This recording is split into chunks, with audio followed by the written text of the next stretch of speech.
Communication is everything. When there are successes or challenges, it often hinges on the quality of the communication. Communication is the cornerstone of a relationship. Having good communication skills is essential for any relationship, whether it's work, home, or community.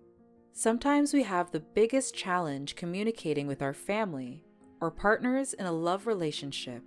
So what can we do to improve communication? Here are some tips. Active listening.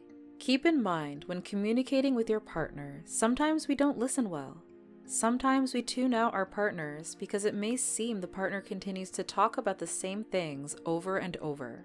Perhaps that's because you aren't listening or creating change. One of the most important things is to actively listen and understand what your partner or family member is communicating to you. Non-judgmental openness to what your partner has to say. Being dismissive about their concerns when they share is a sure way to hurt someone's feelings, break down trust and respect, and shut down the conversation. It is a risk to share one's thoughts and feelings. Being judged is a fear for many and the reason why some people are closed off and don't want to share. You can have your perspective and understanding. However, it does not mean you are right to dismiss them or reject their experience. That takes away from the quality of the communication and the comfort they feel in sharing with you.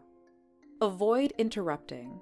Another important aspect is to avoid interrupting others when they are speaking.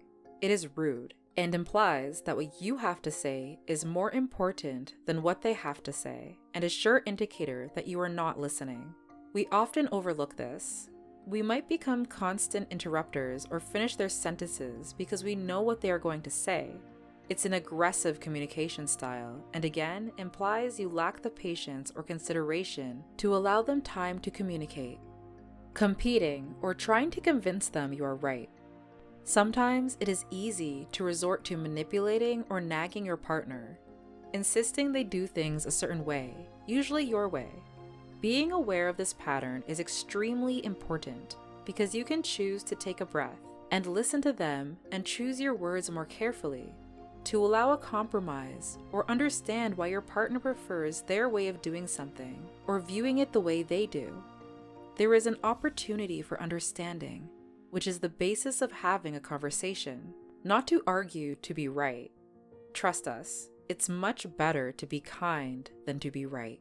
Communicating in a way that negates the other person can diminish them and their self-esteem if it's a pattern and they allow it. It can take away from the quality of your relationship.